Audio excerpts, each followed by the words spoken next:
So I would like to say hello and welcome everybody who is here. We are running a wonderful co-hosted event across my chapter here in Ontario, Canada. We have the Washington, D.C. chapter. We've got the Denver, Colorado chapter. We've got the Colombia chapter, which is super exciting for me. And we've got the virtual chapter for education and the nonprofit sector all here. So that is awesome, awesome, awesome. Please post in the chat as to where you are coming in from. And yeah, today's event, if you haven't figured it out, and I'm sure you have because you've all signed up for it, we're talking about mental health in the workplace today, which is something that is very near and dear to my heart, and I'm sure everybody else as well. That's why you've joined us, I'm guessing. We have two awesome speakers lined up for today's event, and then we are going to be following that up with a panel discussion and then some Q&A afterwards. So a couple of things to get out of the way first. I just want to recognize that mental health can sometimes be an awkward thing to discuss, and I just wanted to let everybody know who's here today that today's event, we have set the Q&A section that you can see in the chat here to be private. So what that means is that any questions you post in the Q&A section is only going to be visible to the hosts and presenters today.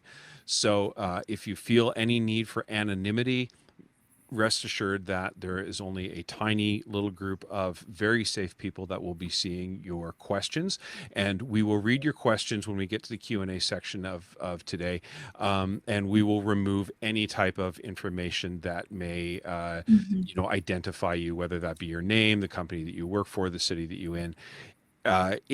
If you're comfortable with sharing that information, fantastic. Please let us know in the question that you're comfortable with sharing that. And if not, if we do not see that, we will make sure that any question that we read today will be completely anonymous. I also would like to emphasize that today's event is intended to promote awareness and understanding and support for mental well-being. And while we are knowledgeable that our speakers today are experts in the field, we just really want to make sure that we note that today's event is not a substitute for professional therapy or counseling. So if you or anyone you know is experiencing any type of distress or in need for immediate assistance, we strongly encourage that you seek help from a qualified mental health professional. Our aim today is to foster a safe and informative environment, and we appreciate your understanding as we navigate this important topic together. Lastly, last little bit of housekeeping is I just need to recognize our sponsor for today's event, and that is Discourse. Discourse is a 100% open source community platform that gives complete control of your data. Unlike others, Discourse provides slow and fast lanes for messaging with the power of discussion forums, private messages, and real-time chat. The platform is also a suite of moderation controls, custom user privileges, discussion settings, powerful reporting, and over 60 official plugins to make each Discourse site a unique experience. In addition, Discourse offers integrations with third-party software and hosting solutions to match the enterprise client's security and usage requirements.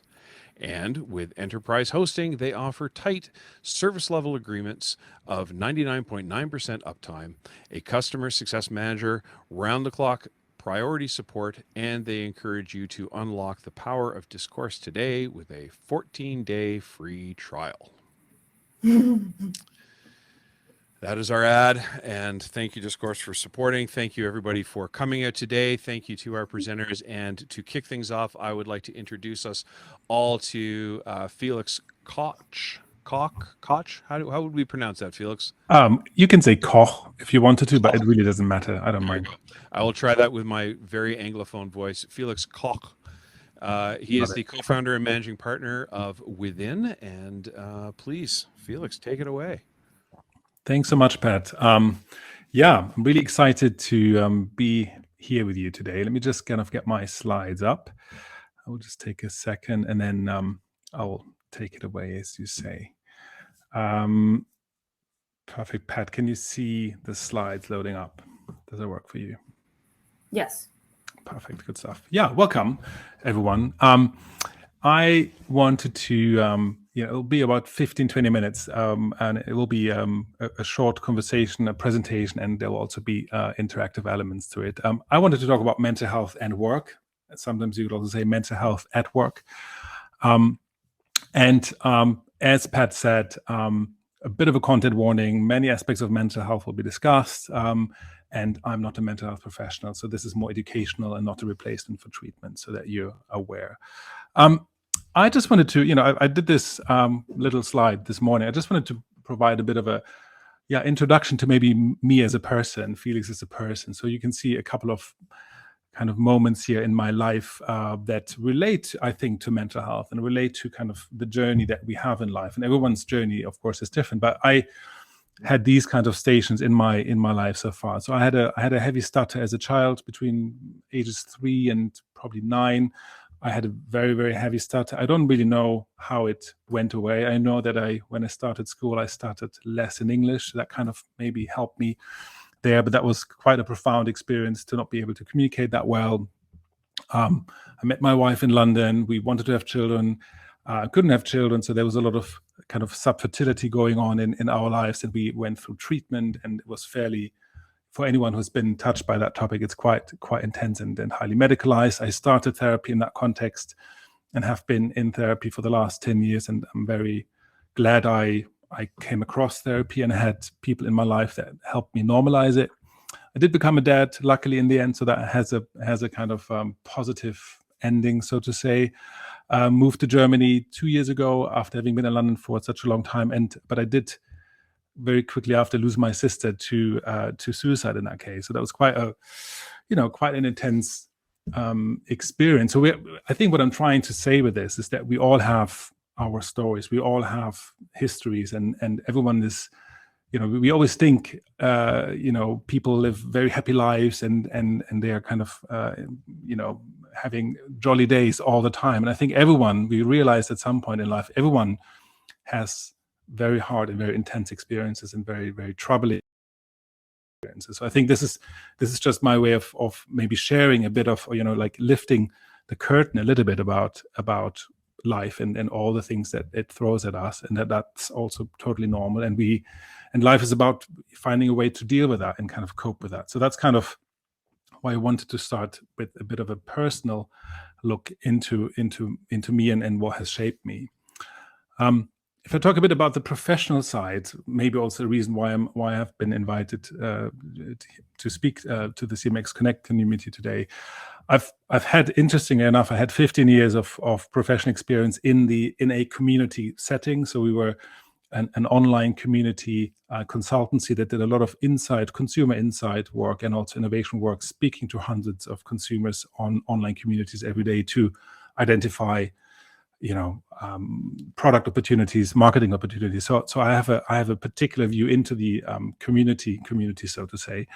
But then after having done that for 15 years and run a business myself, I felt I kind of am ready to maybe start my own business, and I really wanted to do that in the employee mental health space. And I'll explain a little bit later what angle we have and why Within kind of has an interesting mission. But this is not about that, but it's more about giving you an idea of my angle at which I look at mental health at the workplace. Now, I just wanted to provide a bit of a kind of maybe the top 5 facts or useful ideas to think about mental health, to think about your own mental health. And because I think, one sentence I like to say a lot is this notion of, we all have mental health. Like, everyone has mental health. There's no one who's completely healthy and no one who's completely not healthy, but we all have various degrees of mental health. And this is a slide that has been published by the Surgeon General in the US that really talks about what are the different factors influencing our mental health. And you can see it's a whole wide range of topics here. It's on an individual level, your age, your genetics, your ethnicity, your gender will have an impact on mental health.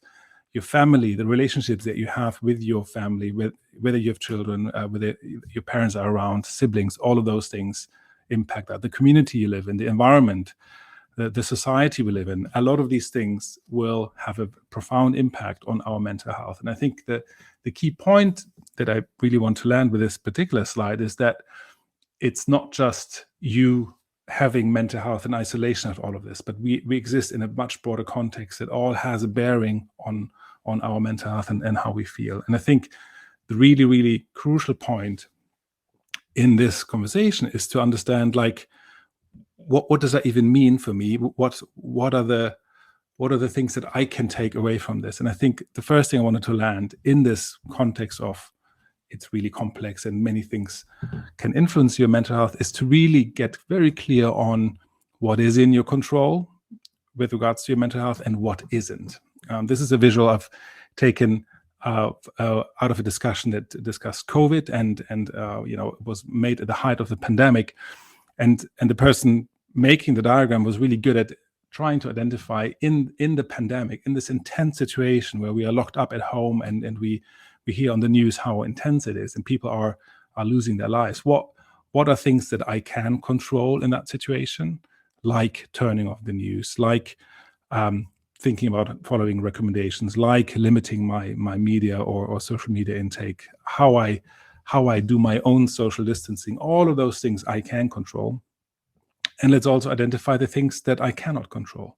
And can I find a way of letting go of some of these things, whether it's kind of how long this will take, or how other people might react, or what the government is going to do next. So I think it's really important in this, if I go back to that slide, everything matters around our mental health, but let's be very clear on what are the things that you yourself can influence and what are the things that are out of your control that you have to kind of make peace with. So that's kind of maybe the first piece of kind of a tip or like a step, is to think about what is in my control and what isn't, and even making a list, even replicating that very diagram for yourself can be quite powerful to think about. I can control when to go to bed. I can control what kind of media to use. I can control to a certain degree what kind of food I might buy and eat. So without trivializing this, I think it's quite important to identify the locus of control. That's the point number one I wanted to make. And then I was thinking about you in the community profession, and I was thinking about the fact that, of course, a lot of you will be very caring people. You will be amazing at moderating, at creating communities, at kind of making people care about stuff and looking after it. I probably speak to know that that doesn't always have naturally the best boundaries, because you want people to be okay. You want to help people. So I was, wanting to suggest the idea of trying to say no more, like trying to practice what good boundaries could feel like in this context of wanting to look after people and wanting to kind of ensure that people are well. So my therapist calls it healthy ruthlessness, and I think it's a really beautiful piece of vocab to think about. How can I be ruthless, but do that in a healthy way, because it helps me protect my time, my sanity, my boundaries. And one example of this is this slide. It will be difficult to read for you, but it's a slide that a consultancy I know, it's called Further and Further, always puts in their client deliverables. So it's a market research agency, and always at the very end of all the client deliverables they deliver to clients, they have this slide.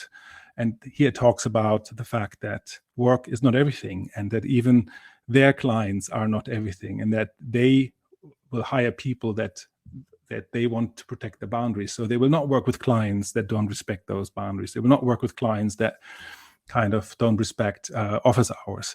So it's a bit of a warning to paying clients to just be kinder and respect certain boundaries. And I thought it's a really interesting example of a corporation signposting that it's good for employees, whoever they are, to have boundaries and for clients to be respectful to those. So point number two is strengthening your muscle around boundaries.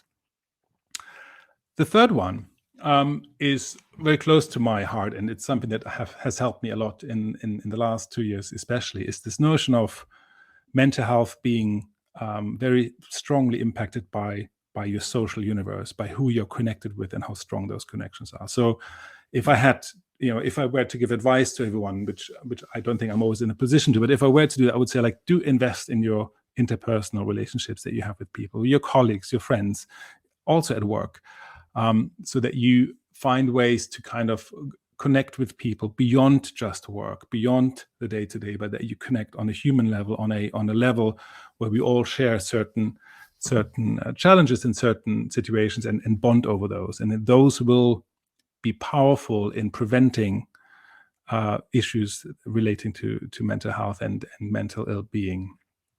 And you might say, well, yeah, connections at work. Why would we do that at work, and how might we do that at work? Because we are here to, we get paid and we do our job and we go home, or log off.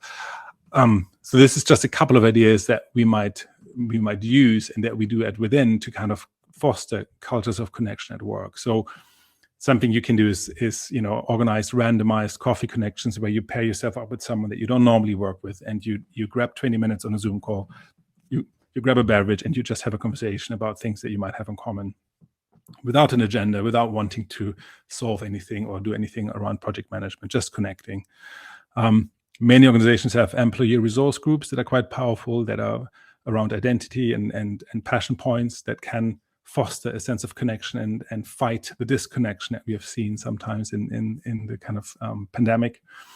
And of course, there's offsites that take place, there's cohort-based training and development, and there are also ideas of how can you connect and share things beyond work. And a lot of this will have to be in agreement with management. So I think it will be interesting to think about how could we get folks who are running organizations, who are running culture, who are running the people departments of business, how can they be inspired to drive cultures of connection, not just in the communities that you run, but also amongst yourselves. Pretty much like the call that we are on right now is an opportunity to do that. And we have developed, like, this is just one slide to talk about what we do at Within, so you understand the angle. So we do a lot of connection building, intentional connection building between employees. We have a particular program, a peer-to-peer program that delivers very effective connections between people on a human level, and we see quite powerful statistics. We are able to halve the amount of people that feel depressed. We are able to find that people who go through the program are less likely to resign, and they feel more connected at work. All outcomes that I think we not just organizations are interested in, but also that employees might be interested in. So that's just kind of basically saying the power of social connection is really strong when it comes to preventing and helping with certain mental health concerns. Now, this is, for those of you who remember Mr. Bean, it's a meme that has been going around on LinkedIn for a little bit, and I found it quite interesting. This notion of, most organizations have what they call EAPs, employee assistance programs. I'm pretty sure most organizations that you work somewhere, and it exists. It sits on an intranet very often, and what I've come to realize is that it's often very, very much underutilized. It's quite cheap for organizations to buy because very few people actually use it. And what it's there for is that you can sometimes, if you are in a situation where you need help, where you might need to speak to a therapist, they sometimes have a provision that you can get 5 or 6 sessions paid for to speak to a kind of qualified counselor. They have other assistance programs related to when someone in your family is not well, when you have a grievance situation, when you are in financial distress. So there are a lot of interesting insurance paid for programs wrapped up in EAP that I would encourage you to look for and to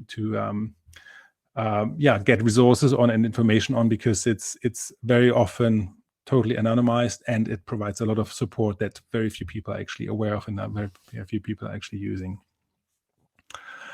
And then this is more kind of a philosophical point, like a bit of a point of view on technology. I think, we see a lot of technology that's being used to help with mental health at the workplace, whether it's a Calm subscription or whether it's Headspace stuff and other apps. And of course, there's fruit bowls and yoga mats and all that kind of stuff. And all that is fine. And I'm not railing against that. But I do think it's important that we as employees are holding the organizations that we work for more to, accountable to do more. You can't just say, oh, I've done a Calm subscription for everyone. It's $5 a month, and now I'm good with regards to the mental health of my people. That is not good enough. We need to ask for more, and we need to demand for more. And we know, and I know that employers have more capabilities to help, but as with all the big struggles around the workforce, they won't completely do it voluntarily. So we have to push for it, and we have to vote with our feet on that front. So I think there's just something to say. That's, a yoga mat is not enough. That's not going to do the trick. You can't declare the war on mental health for over just by saying we do free yoga on a Thursday afternoon. Coming to the end of my section, I think one point I wanted to raise is these 5 things I've mentioned are ideas and kind of practical ideas of what you might be able to do when you find yourself in a situation where you need help and where you need to think about how can I prevent bad mental health, how can I help myself. There's another notion around how can you help others that might be colleagues, folks at work, folks that you know, folks in your family, folks in your neighborhood that are going through a tough time.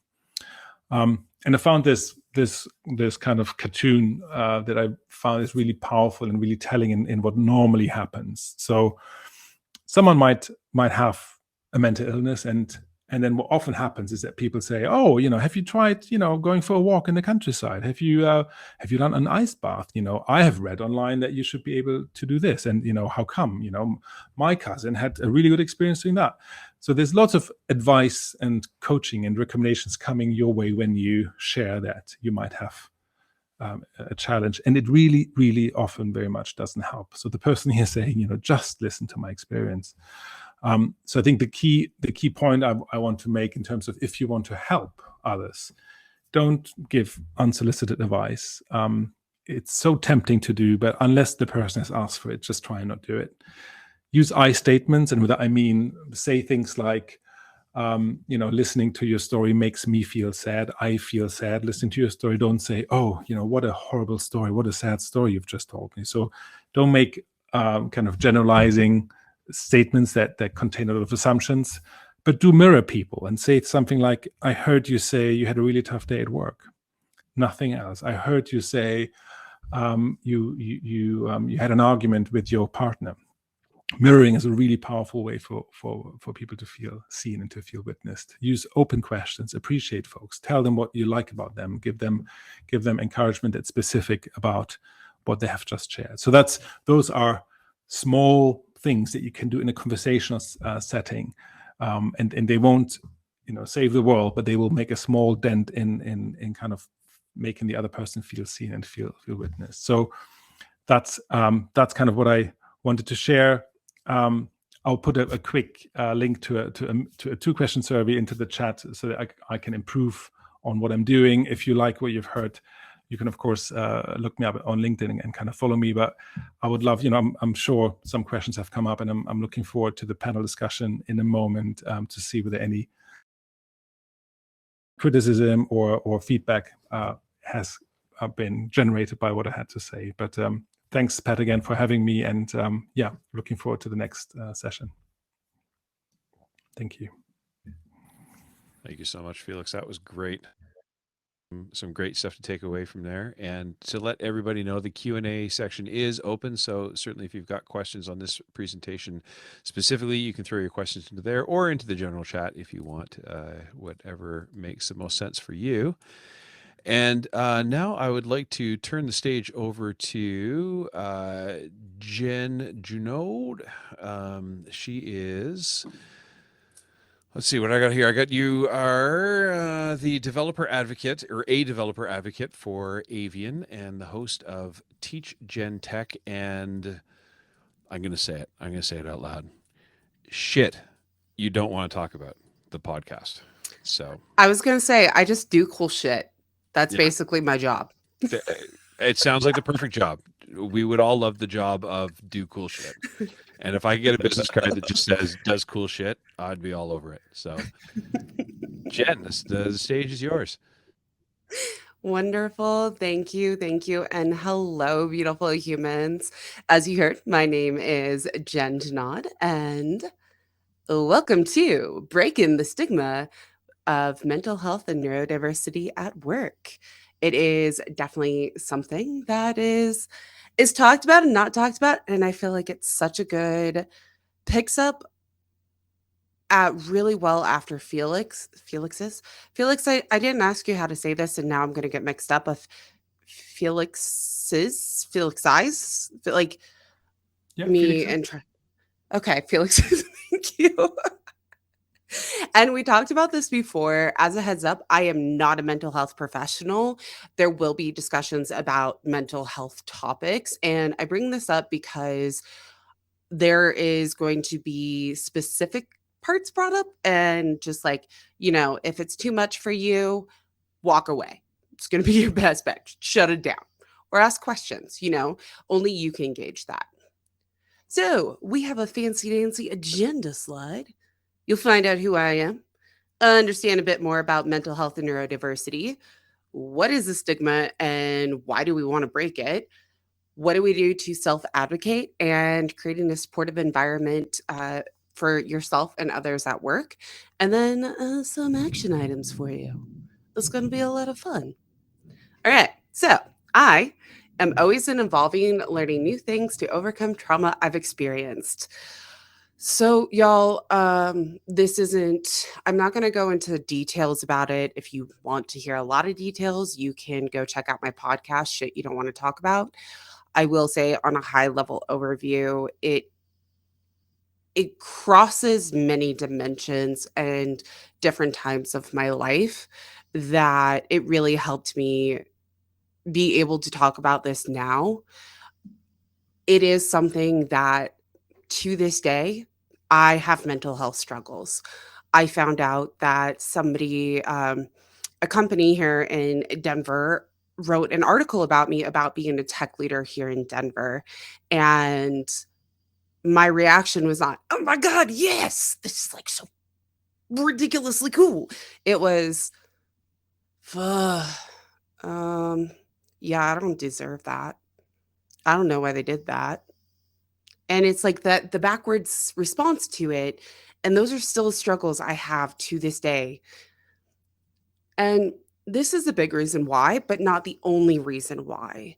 I am neurodivergent. I have ADHD, depression, bipolar type 2, anxiety. I'm dyslexic and PTSD. I also mentioned dyslexic, so if you see things misspelled, the sentence doesn't make sense, or I'm missing letters, please let me know so that way I can go fix it because I probably didn't notice. It's very annoying. And also, I just want to say with my ADHD, I straight up finished my deck about an hour ago. Like I had variations of it, but it got done an hour ago. I am a developer advocate at Ivan. They are the trusted open source data platform for everyone. AKA, I started doing what's next, which is live streaming, Teach Gen Tech. And that was super fun. And I found out through live streaming about tech and learning live that databases are like so cool. Data is really cool. And so, yeah, I now work at Ivan, which is does all things data. And I am also the host of Shit You Don't Want to Talk About, where I literally talk about all the shit you don't want to talk about. I talk about death, um, stigmas, mental health, neurodiversities, uh, transphobia, poop. We literally have talked about it all. It's currently on pause. I got to get, all my projects together. And yes, that in a nutshell is who I am. Now, this is, I think, a really good breakdown of mental health and neurodiversity. People a lot of times will put, excuse me, will put them hand in hand, like they're the same. They're not exactly the same. They coincide together.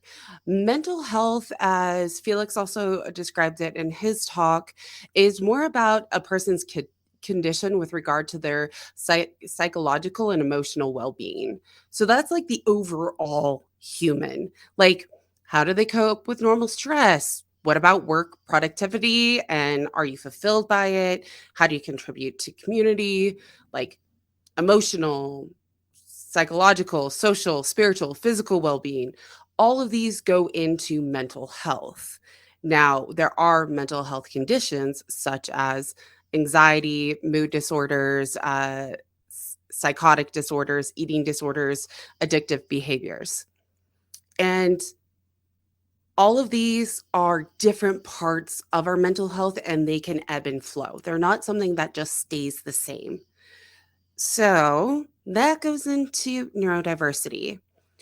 Neurodiversity is a concept and social movement that advocates for viewing brain differences as normal rather than defects. And this is something that if y'all haven't looked him up, he will be mentioned in the resources of something of Wesley Faulkner taught me so much while I was on my journey. My first call when I was like, hey, I want to become a developer advocate was with Wesley Faulkner. And he mentioned that he's ADHD and dyslexic. I'm like, what? I can be in tech and be these things? Okay, well, let's do it. And it was something that I already had the podcast, and it was amazing to be able to start learning and talking about this. Yet I never knew you could have these neurodivergencies at work. I didn't think it was possible. I'd always been shut down or told, Jen, stay in your lane. Jen, you're doing it wrong. Jen, can't you get it right? Jen, well, how did you do this? Jen, do a report. It just never clicked, so I didn't think it was possible, but it was. Now, how common is it to be neurodivergent or have mental health conditions at work? It's actually 15 to 20% of the workforce, and that's not including who's may not be officially diagnosed. A lot of the population has seen that they may have different conditions like ADHD or dyslexia, but they're not actually diagnosed. And, so the really fun part of this entire conversation, which I actually completely changed this slide because stigma is a much deeper conversation than can be included in this deck itself, in this talk. It is something that I talk about quite a bit, yet we can't talk about all of the stigmas in the world. I wish we could. For those who may be familiar with a word by context but don't have a definition, stigma is a mark of disgrace associated with a particular circumstance, quality, or person. And there's 4 major parts of stigma.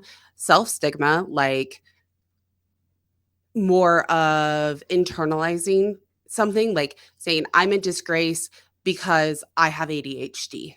That is me saying it against myself. Public stigma is other people telling me, Jen, you're not that cool. You're not cool because you have ADHD. That's public. Then you have professional stigma, and that's what I was mentioning earlier was, Jen, stay in your lane. Jen, you're being too ADHD. Dude, just can you get your life together? And then there's institutional stigma, which in my mind, institutional could also be systemic, but for today, we're going to stick with schooling for institutional. And that is more of what a lot of those born as female were not diagnosed with ADHD until their late 20s and 30s. Because it wasn't until the last 10, 15 years that it was realized that it looks so different from boys between girls. And that's something that created a stigma within schools. So why is breaking the stigma important? It's important because it creates equitable opportunities. And I specifically, I had to go hunt down this photo because there is a difference between equality and equity. Equality is just giving everybody the box, yo, you need heels, you need heels, you need heels, or I'm going to give everybody a stepladder. Let's give everyone a stepladder. Well, that's not going to help if somebody, and I know this is a global event, please bear with me. I only know US measurements yet. Let's say somebody is 6'2" and they have a ladder, and I'm 5'2" and I have the same ladder, and the fence is 7 foot. I'm not going to be able to see over it.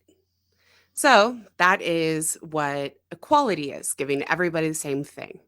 Now, equity is where we give people what they need to succeed. This goes into so many different topics, which I would love to dive into. But today we're going to focus on mental health and neurodiversity at work. And we will go through tools and what different accommodations could look like later on. It fosters inclusion.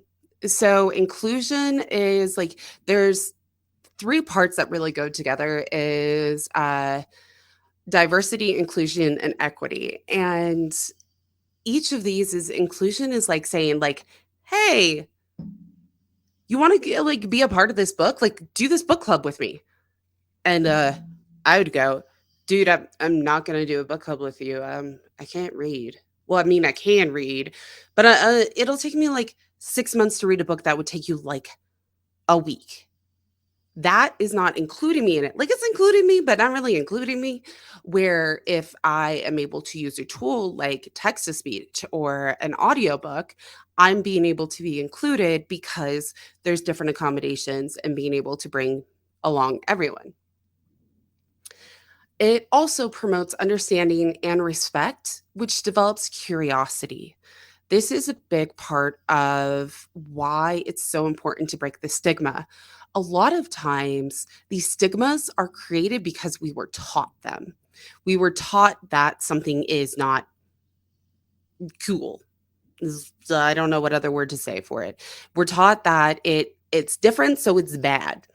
Where a lot of times it's not. It's just we don't know how to find out more about it or how to ask these questions, and breaking the stigma will help with that. And it also increases productivity and innovation because I know from my dyslexic ADHD brain, I don't think like a lot of people. And this is something that I've heard a lot. And then Wesley Faulkner also put in his talk is if you met one neurodiverse person, you've met one neurodiverse person. We are all so different, even if we have the exact same diagnoses. We are all very, very different. And it improves health and well-being, which overall is definitely something that when you're able to work somewhere that is allowing you to be yourself, you're able to take care of yourself more. So, should I or should I not share about my own neurodivergency and mental health at work? Huh. I don't know. I don't know if I want to. This face is very accurate. Hey. So, here's some questions to ask yourself because it's not always the right call. What are my reasons for considering disclosure? Is it something that, if I talk about being ADHD, it would help me, maybe my boss understand why it can take me forever and a day to get a task done? Or should I talk about being bipolar type 2 of I can have very depressive days, weeks, months where I'm doing my best and just showing up the best I can. But then maybe between one of those two, I will have a day or a week where I will be getting so much shit done that it made up for the last 3 months that I didn't do much. Those are some pros. But what are the potential risks or negative consequences for disclosing? Will it put me in harm? I've worked at places where I've disclosed this information and I've been excluded from things. I've been told, well, Jen, you're just stupid. No, no, I'm not stupid. I just don't think the way they do, which is just different. It's neurodiverse. And how comfortable am I being open about my own mental health challenges and neurodiversities? This is a big thing. Y'all, I have a podcast called Shit You Don't Want to Talk About. So I literally talk about this stuff all the time. It's fun and not fun all at the same time. And it's exhausting. Yet it's my choice to do so. And I get asked a lot of questions, which I'm putting myself out there to answer them. And just think about before you just go, oh, I'm going to go tell everybody. Just make sure you're taking care of yourself first. And choosing to not disclose can be authentic, and choosing to disclose can be authentic. Both can be true. So please know that if you're choosing not to disclose something, you're not being inauthentic. This is something that bugs me the most, because this is something that happens a lot with in my role, and so many of our community managers know, as a developer advocate, I have to be on. And just because I'm on doesn't mean I have to disclose all of my information ever to you. That doesn't make me inauthentic because I'm not telling you every single meal that I ate today. But if you're curious, I did give up sugar last week. So we're on like day 8. All right. This is a big thing that I truly, truly think is like, if you take away anything from this talk, take away self advocacy. Because it doesn't matter if you're talking about trying to do this stuff at work, if you're working with your family members, if you're working with your partner, if you're working with your children or your parents or your community. Getting to know yourself is going to allow you to show up as yourself and allow you to show up for others. It also really helps you communicate what you need. Because if you don't know yourself, you don't know what to tell people that you need. And seek knowledge and build a supportive network. And this is something that I feel so fortunate about, is as I've learned to be myself, I find my humans. And when I wasn't myself, I never knew that there were so many cool humans out there in the world. And yo, Jen, I got this, but my company, not so much. What can my company do? Well, they can start with psychological safety. And this one, I did just look up the definition because it's something that I think a lot of us understand this in context, but not necessarily what it means. Team psychological safety is a shared belief held by the members of a team that it's okay to take risks, to express their ideas and concerns, and to speak up with questions and admit to mistakes, all without fear of negative consequences. Currently, I feel very fortunate to work with a team that does that, because y'all, I mess up all the time. And I do on my live stream and I do during talks. It's kind of just who I am. Yet I've worked at places that this isn't allowed. Accommodations. These are going to be like tools, either physical tools or virtual tools. For myself, some virtual tools is I use something called Natural Reader. It is text to speech. To actually make this talk, I use tools to make it because ChatGPT, I know it's a very may not be cool, may be cool kind of thing. It helped me kind of put my words into a structure. And then I used my text to speech natural reader to read it to me. So, because that's the way I best comprehend something. And then I was able to make my presentation. Access to mental health resources and education awareness programs. All right. So these are going to be like workshops, trainings, awareness, bringing it up often. Felix brought up the EAP program. There's also ERGs, or which are employee resource groups, also known as DNI, which can be diversity and inclusion. There's a lot of different names for that. Those are different ways that a company can help, or at least get the ball started. I did put unconscious bias because that's a thing. It's a thing. And I say it like this because it's really hard to bring up these topics. And unconscious bias are learned by assumptions, beliefs, or attitudes that we aren't necessarily aware of. A lot of times we're trained by our communities, by just our past experiences, and we all have them. Like, for some reason, I don't even know one to say, but like, I have biases against mushrooms. I think they're the grossest thing ever. But if I didn't know that, then that would be an unconscious bias.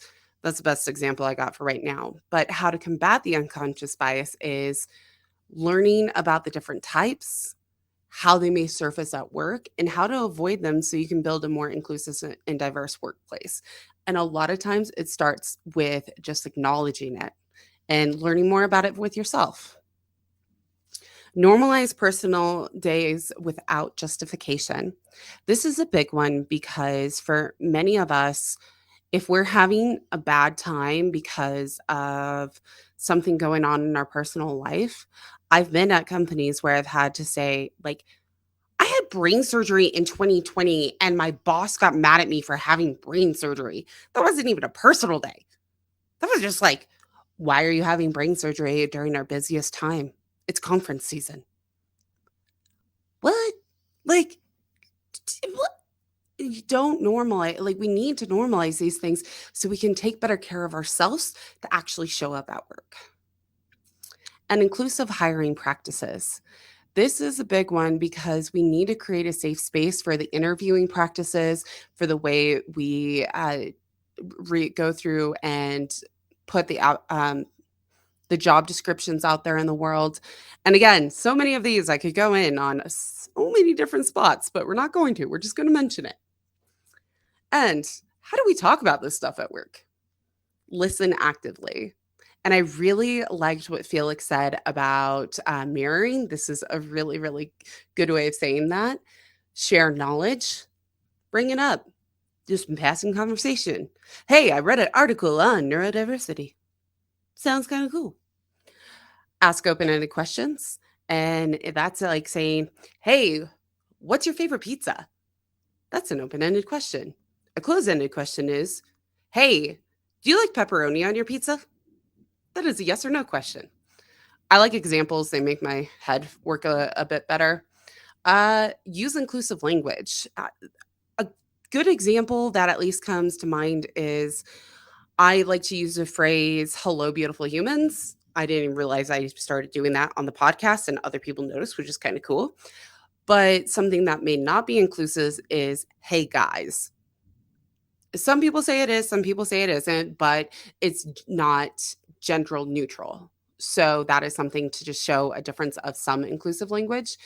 Encourage professional help. This is a lot to do with when we're allowed to get the resources we need, we're able to show up at work more. Set a positive tone. But as reading through the comments earlier, do not be toxically positive because that is the thing. I mean, you can be an optimist, but dude, there is going to be real things in life. Choose the right time and place and respect boundaries, meaning that if you need to bring this stuff up at work or work is trying to change these things, make sure that you are actually like going at it with good structure and respect people's boundaries, that if they don't want to talk about it, don't make them talk about it. And here's some benefits for both individuals and organizations if they choose to disclose it. Disclose neurodiversities and why it's good to have neurodiversities in the workplace. You gain a better understanding of yourself, enhance support and accommodations, and you're part of reducing the stigma and improved mental well-being. And then for organizations is it definitely gives a diverse and innovative perspectives, increased employee engagement and retention, and enhanced teamwork and collaboration. When people are allowed to show up as themselves, they actually want to contribute a lot of times. It's pretty cool. So here are your lovely action items of understand mental health and neurodiversity, advocate for yourself, break the stigma, create a supportive environment. I'm really just kidding because this is a lot to do and you don't need to be an advocate if you don't want to. And in reality, patience, because this stuff is not linear. It's all over and it ebbs and flows. And sometimes it's going to be great days and sometimes it's going to be absolutely shitty days. And be patient with yourself. And I did include some resources, which include Wesley Faulkner's talk. Maddie Stratton is my boss, and I think this talk really, really goes through quite well about psychological safety. And then I linked in a lot of content of what I did as research for this talk. And let's connect. These are all the platforms you can come hang out with me on. Twitter, LinkedIn, YouTube, Twitch, and my website are all Jen Janod, except my website is jenjanod.com. Thanks. Thank you, Jen. And it actually pronounced your last name with a French Canadian accent, which was incorrect. Jen Janod, not Jen. No, Janod. no, you weren't incorrect. You weren't incorrect. You said it right. It's I went to France and they started talking to me in French and I said hello and they were like, "Oh, you're not French. You have a French last name." So, you were accurate. It's a whole other conversation. If you pronounce it as Junod, it is pronounced Junod. That is my It's too attitude. American. All right. Well, what I would like to do now is welcome Felix back to our virtual stage. I would also like to introduce everybody to Kate Sawyer, who is going to join us on our virtual stage here as we start our panel discussion. Kate is a customer success manager at Higher Logic. And Kate, if you want to turn your camera on, that would be awesome. Yay. We've heard from Felix, we've heard from Jen. They've had the opportunity to introduce themselves. Kate, do you want to take just a minute and introduce yourself to everybody here so we know who you are? Yeah, I think I'm like processing Jen's just like rally of like an awesome presentation. That was awesome. Yeah, I'm Kate. My last name's actually Sauer, like sauerkraut. And I'm in Chicago. And my background. I customer success manager, so kind of like a relationship manager, but also I do a lot on the tech side at Higher Logic to help folks out. Background in nonprofits and associations, and I do a lot of things, but not like super well. But I recently moved over from an association to Higher Logic about 2 years ago, and I have a fun. Is a bit about me, and I have a very large cat who is sleeping now, but he might come up here during our chat. Awesome. And that is a lot of information about me. That's great. No, it's awesome. The Q&A is 100% open, so anybody wants to drop a question in there, you can do so. It'll be completely anonymous, as I said before. You can also post questions in the general chat as well if you would like. Those ones won't be as anonymous as the ones going into Q&A. So throw those in, and we'll be asking them as we go through our panel conversation. But I am going to kick things off here with asking the panel if they have some effective strategies or programs that organizations can implement to promote mental health and well-being in the workplace.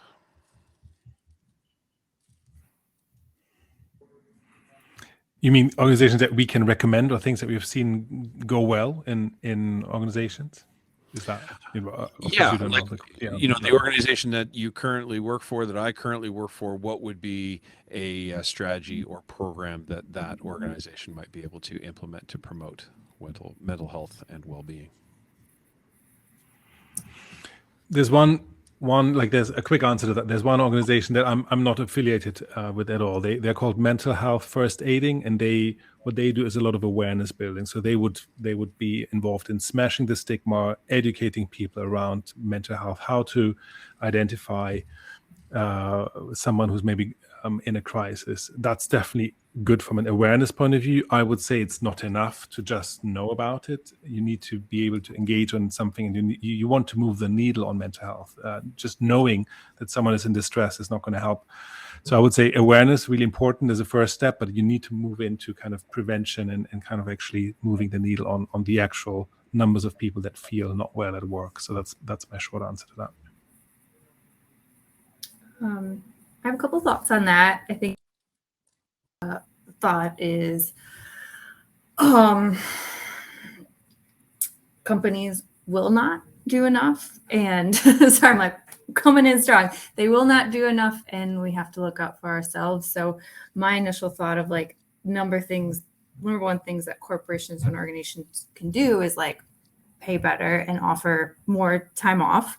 Obviously, there's no magic wand for that, but those are two things. I think having time off where you don't have to put a reason, and a really great next step is like unlimited sick time. I think that is really important, especially post and during pandemic, is being able to take sick time, honor that, and being really clear that you have a job to come back to. So I feel very like strongly about these things. I'm sure there's other resources. I know, Felix, you mentioned like EAPs. I haven't had great experiences with those. I think having a best friend at work and being able to correlate and foster connections outside of work with people that you feel safe with will get you ideas of, oh, did you know chiropractor is included with our insurance? Things that you might have to dig for with your HR or, company versus someone that's kind of done the work already. Sorry, I just came in hot. I'm like, I got some some feelings on this. I like it. One, you both brought up such good points, and I love the fact that you brought up work bestie. Like, I'm still best friends with one of my work besties from like 7 years ago, because it's just, we're going to go through life together now. One thing that I wanted to say that is, it's something that helps at work, yet not something that, there are things that will move the needle quickly, and there's things that will move the needle long term. And you kind of have to come about it from many different angles. And something that I appreciate is when I've worked at companies that have hands-on workshops. Like, one I recently went to is adapt adapt adaptivity there we go, and resilience. So it talked through, like, how do you deal with this, and how do you deal with it at work? How do you deal with it for yourself, and how do you deal with it in a group? How do you deal with it for yourself? How do you deal with it with your boss or somebody that reports to you? And it is a lot about training the emotional intelligence, so EQ, instead of just the IQ of intellectual intelligence, like go start to code.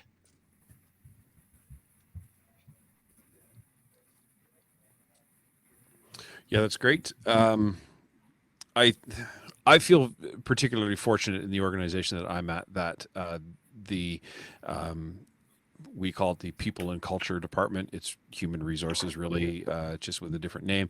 They do seem to be doing a very good job at trying to support the employees and recognizing mental health issues and stuff like that. But I appreciate that we are probably in the minority for a number of companies out there.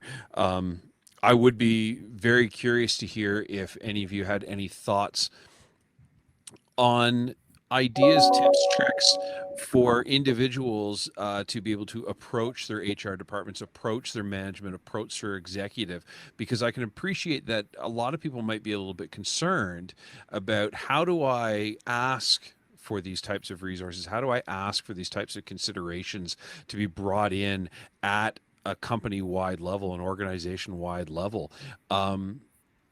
There's the concern, one, of, I don't want to be seen as the squeaky wheel. I don't want to maybe necessarily disclose my own particular situation, whether it be a mental health struggle that I'm going through, or a neurodivergence that I'm not necessarily comfortable with disclosing. At the same time, I want to advocate for change within my organization. Any ideas on how somebody could maybe do that in a less aggressive way, if you know what I mean?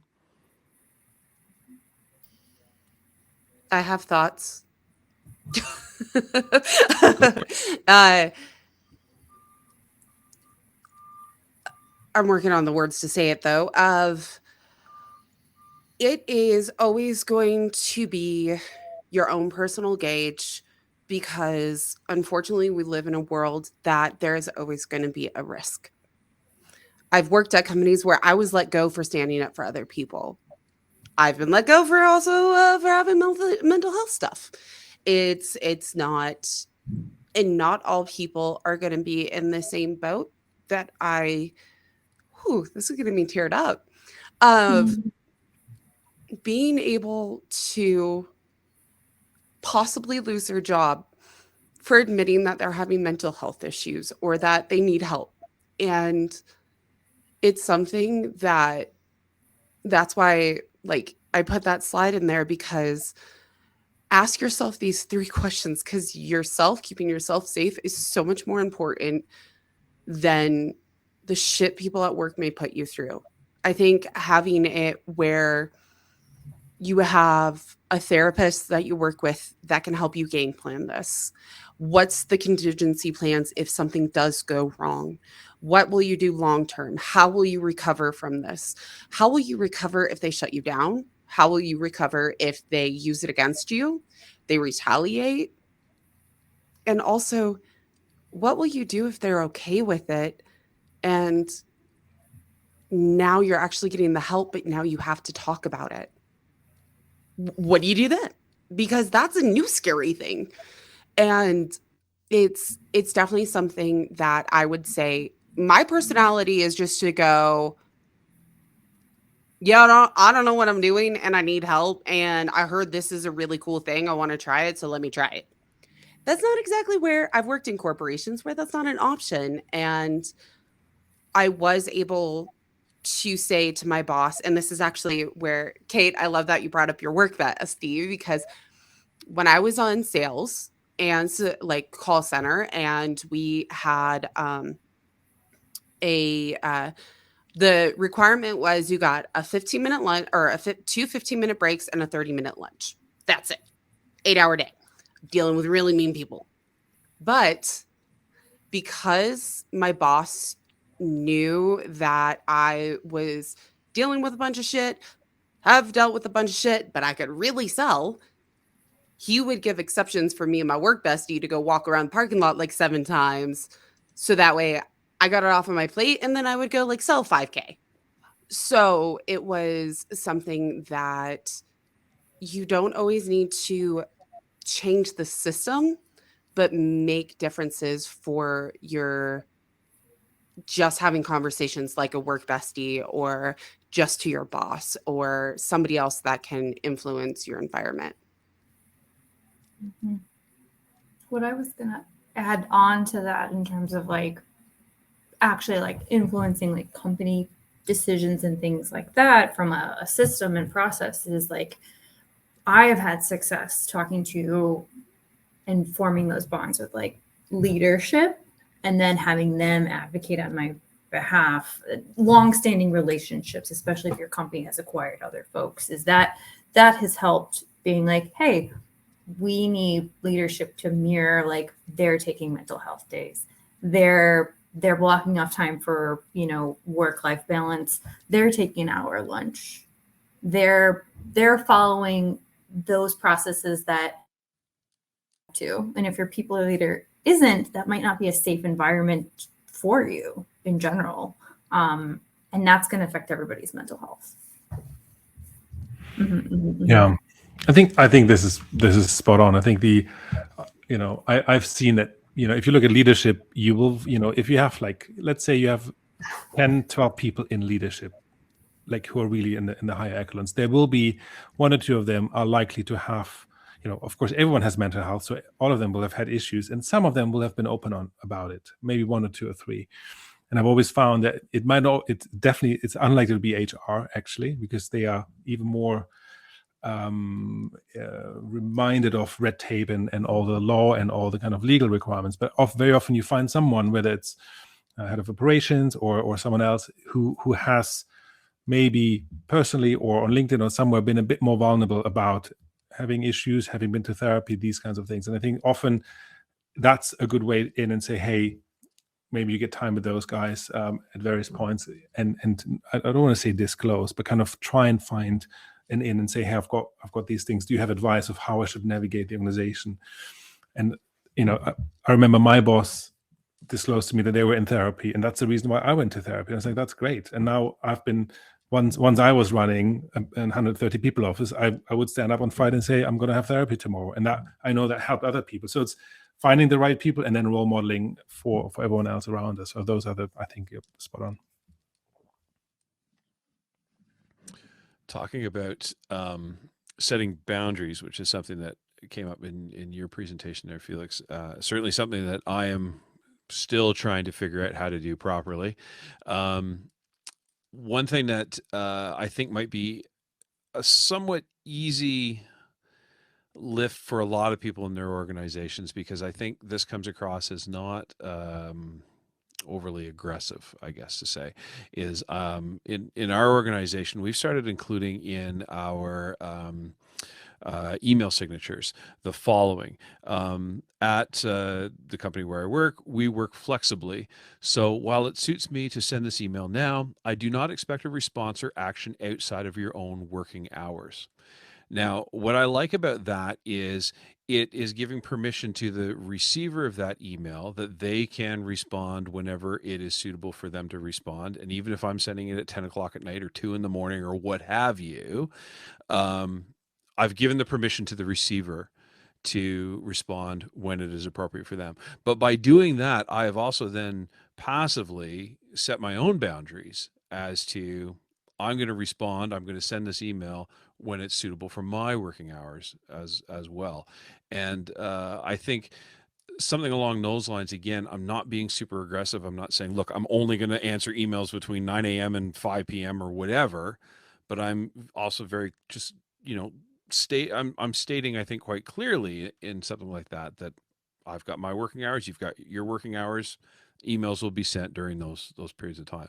I would love to get thoughts from the panel as to something like this or other ideas where we can start to better define what our boundaries are, again, without maybe being super, and that might be my own Canadianness, I guess, in terms of not wanting to firmly plant a flag in the sand, but at the same time, starting to define those boundaries, because I think that is something that certainly in North America, from a company side of things, we struggle with, since the advent of the BlackBerry, and since then when we can answer our emails at any time at night while we're watching TV, it's gotten hard.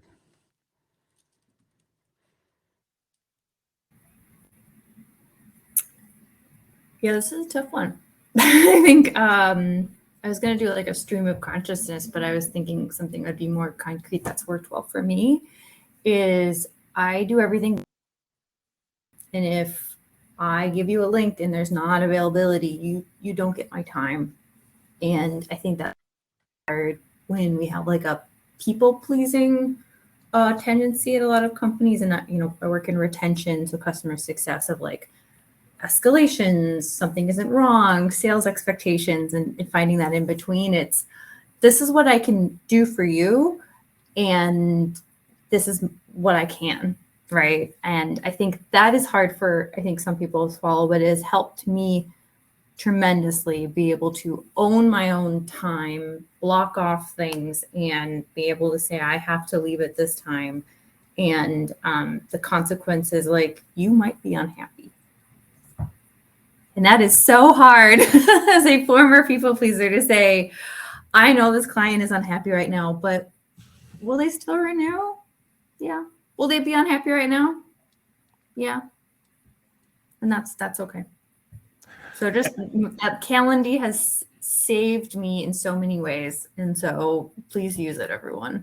And I think it's a great point, and I've just this week started using it, and I think it definitely kind of, like, technology can help finally reclaim some of the stuff. And I think we also need to realize we can't save everyone. We can't save everyone, and we can't save all our clients. Like, we want to do well. We want them to come back. We want them to be retained, but we won't save everyone. If we don't save, if we miss that one, there will be another one that we won't be able to save. So work will never stop, whether we work 12 hours or 14 hours, it will just be never ending. And the only nuance to add to that is, I think what I've always responded well to is if people come to me and say, Felix, I can't do this because it's, my day is too tight.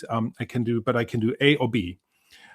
So that would allow me to respect the boundary and say they can't do it all, but they would then say, well, can you find a compromise? Can we sacrifice A and then I can do B? And that, I think, very often helps in kind of getting out of the bind.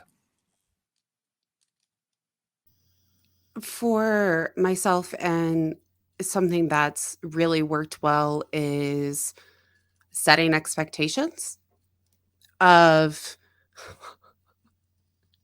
I don't know how long it took me to get back to, well, Yeah, Pat, I've not replied to you. And then Felix, I forgot to reply to you until like yesterday or maybe even this morning. Then yeah, and I've dropped the ball many times, and same with Lori. So it's a lot of, for me, is setting the expectations of, hey, I have different energies. That there's gonna be days where I'm like, cool, I got it. I'm gonna remember everything and I'm gonna do it. And then there's gonna be times where I'm like, I don't know what happened yesterday. Yeah, I don't know. And I forget. And I try to tell people that because telling them up front also allows me to let them know when I can't and can, but also when I'm doing something last minute, putting in my message to them, because I work for a global company as well, of going, hey, I don't think you're online. It's probably like 10 p.m. there, but if you're around, could you answer this question, please? But if not, my fire is not your problem. It's my fire. It's my fault for waiting till last minute. But if you're free, that would be awesome. And that being said, also doing that with calls as well. So setting the expectations, and it's a lot of teaching people how you want to be treated. Of I do last minute calls with my friends, as friends, colleagues, we'll say colleagues all the time because yeah, that's how we function. We're those kind of people. But if we're not free, we're not free.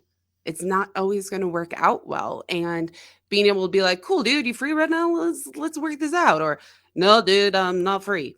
And just setting these expectations really helped, but also telling people that I take on too much or I forget a lot of things.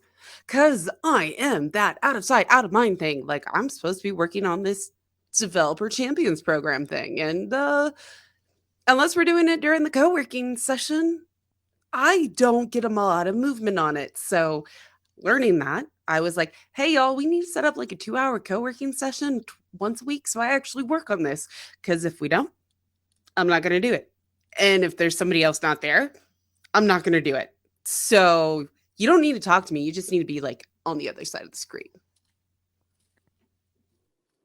I identify with all the neurodivergent stuff that you're talking about there, Jen. And actually, just on a call with my coach this morning, we talked about the value in recognizing what your strengths are and what your weaknesses are, and that it is not inappropriate to go back to your boss, your manager, your executive, what have you, with saying, this is what I'm good at. This is what you want me to do. You're asking me to do this other thing that I'm not good at. You know who is good at that? This other person.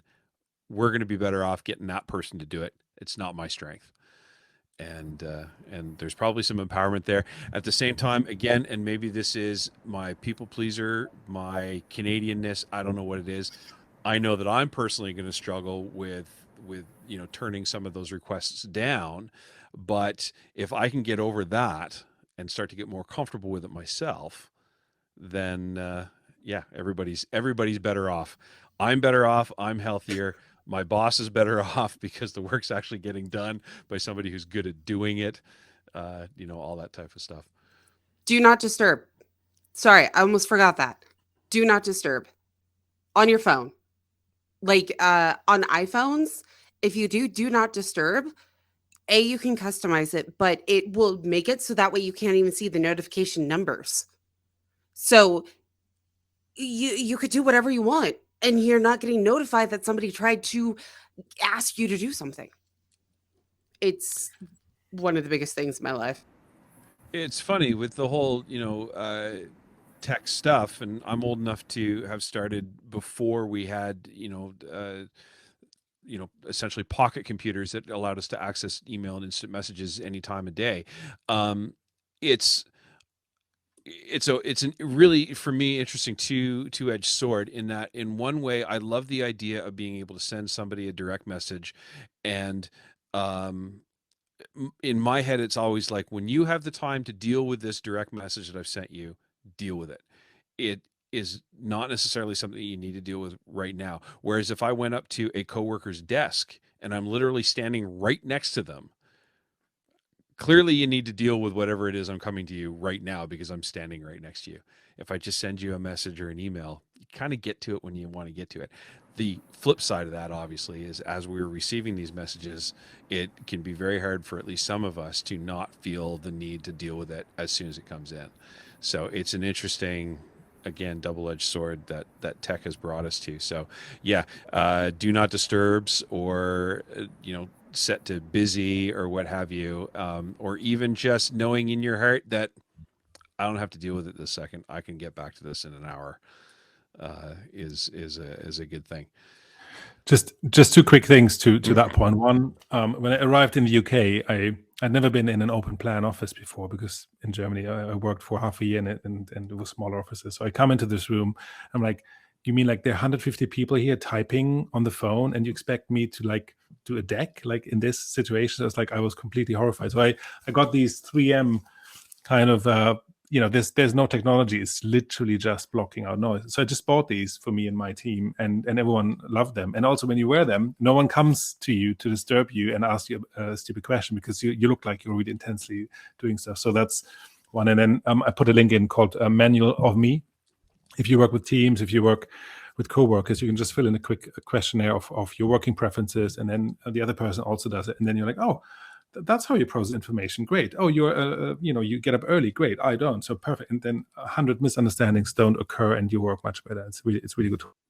Well, that's awesome. I do something similar there, Felix. I've got big headphones like this that I wear at my desk, and sometimes there's music playing and sometimes there isn't music playing. But regardless whether I got music or not, if I've got the big headphones on, 9 times out of 10, nobody's bugging me at my desk. So I am going to flip this over a little bit to this idea of being an ally or helping out others. So we've talked about this idea of having a work bestie, or if you're an old person like me who's been around when the term was work wife or work husband, I think work bestie is a significantly better term than either one of those. So I'm going to start using that now. Thank you very much for introducing that to my, and why I hadn't thought of it before, I don't know. But anyways, work bestie. If you want to be an ally for your work bestie has disclosed to you that they are suffering through some type of mental health issue, or they've got a neurodiversity that has not been necessarily dealt with. Are there any recommendations that you folks might have in terms of how you could, potentially be a good ally and support those people if they're disclosing that to you in a work environment? I have thoughts on this. So I think one, at least thinking of like customer success for me, when things like this come up, it's like, well, how can I take some of your work, some of the clients you're working with, put me on some meetings that I can help run? That's something at like the surface level. And then two is like, if I have that better relationship with a people leader or someone in HR, it's like, how can I find out this information in a safe way for someone? But I think, at least in my experience, it's like, if I can't give them money, if I can't give them good insurance, right? It's how can I take the workload off of you? And if you put me on meetings with clients, I can do that work for you. The other thing that I thought about during this conversation, it's like, we're being vulnerable, is like the privilege, right? Because I'm identified as like a cis white woman, is like, there's a lot of, I think, privilege in being able to talk and not feel like threatened. Is, I think, especially mental health in the workplace, there's a lot of people who feel like they can't bring up anything at all because they identify as something different. So that has been my experience, at least when someone else is going through crisis, is what can I just take off your plate? And then next level, maybe I bring in a people leader. Unfortunately, at least in my experience, I haven't had a lot of help with HR and people leadership within that department. So just my thoughts there.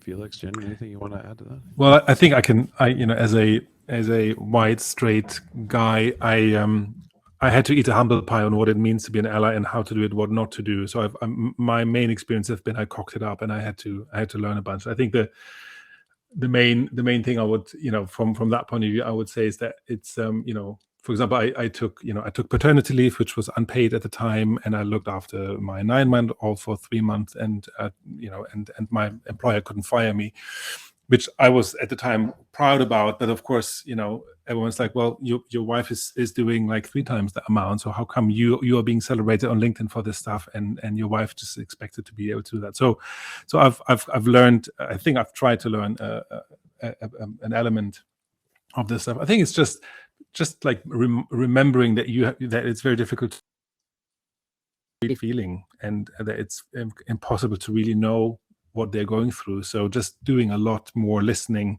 and a lot less talking is probably the first two things that I would tell myself all the time, rather than making assumptions and kind of coming to help. But Kate, I love your idea about taking work away. I think that's so powerful and difficult to do, but it's an amazing gift to some.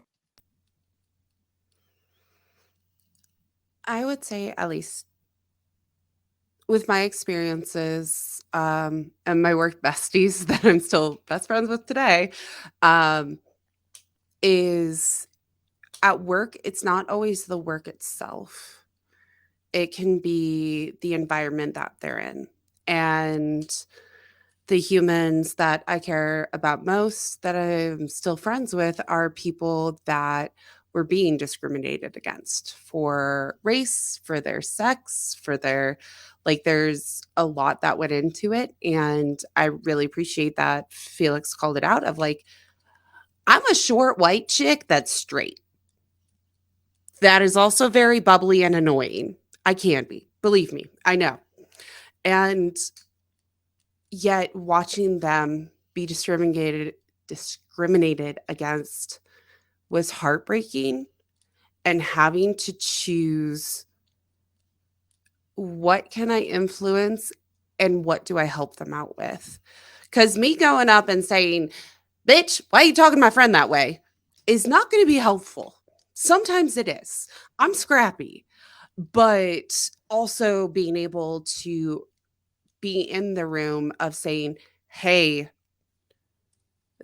people of color at our company are not getting the same type of opportunities that white dudes are. Why? And having people look at it when they're not in the room. Also listening to them and deciding, is this something you want? Do you want me to listen, or do you want me to help problem solve? And that is something that's been so difficult. Of, if they want me to listen, just listen. If they want me to problem solve, I'm going to go at it. And if it's serious enough, telling them to F off, and I'm going to call emergency services. And that's something that is hard to watch anybody go through, but can happen at work too. Yeah, I think that's great. I had one thought to add to that, which is very quickly escaping my head, so I might not be able to grasp onto it before it's completely gone. Yeah, I think it. I guess the only thing that I would add on to that is just going back to, and you brought it up, Jen, and it's one of my favorite quotes around the neurodivergent community. It's just like, you've met one person with ADHD, you've met one person with ADHD. So just making sure that we, as people who are maybe trying to advocate or be an ally for other people, recognize the fact that no matter how many books we've read, how many other people we know who may be going through similar types of situations, everybody is an individual, and we need to respect that everybody's journey is their own. So what might have worked for one person isn't necessarily going to work for somebody else, or what might be a comfort zone for one person isn't necessarily a comfort zone for somebody else. So we need to keep that in mind. then Felix, again, I appreciate where you're coming from as a straight white man. I feel that I am still trying to figure out how to be the best ally that I can be in all the spaces where I can be an ally, and will probably always be learning that for the rest of my life. But if we can keep our eyes and ears open and be willing to learn, then I think that's hopefully what we can do. Recognizing that we are pretty much at the end of our time, I want to thank everybody, Felix, Jen, Kate, for presenting and sitting in on our discussion. I want to thank those who attended today. This has been fantastic. I've enjoyed not only doing the organization leading up to the event, but the event today. It's been great. Certainly something very near and dear to my heart. I wish that we could just spend the rest of the afternoon, evening for Felix into the night, just to sit around and enjoy some drinks and continue to talk about this stuff, because it's been absolutely fantastic. But yeah.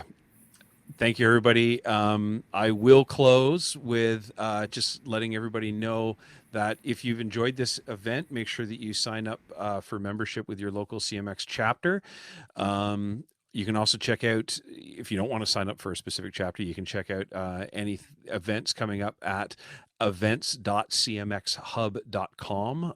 There are events happening all the time, and you can look for events that are either happening directly in your area that you can go to in person, as well as virtual events like this one that are of interest to you. And really, that's it. Again, thank you very much, everybody. And yeah, it's been lovely. My heart is full, as they say. And that's it. Thank you. Thanks Bye, a lot. everyone. Bye, guys.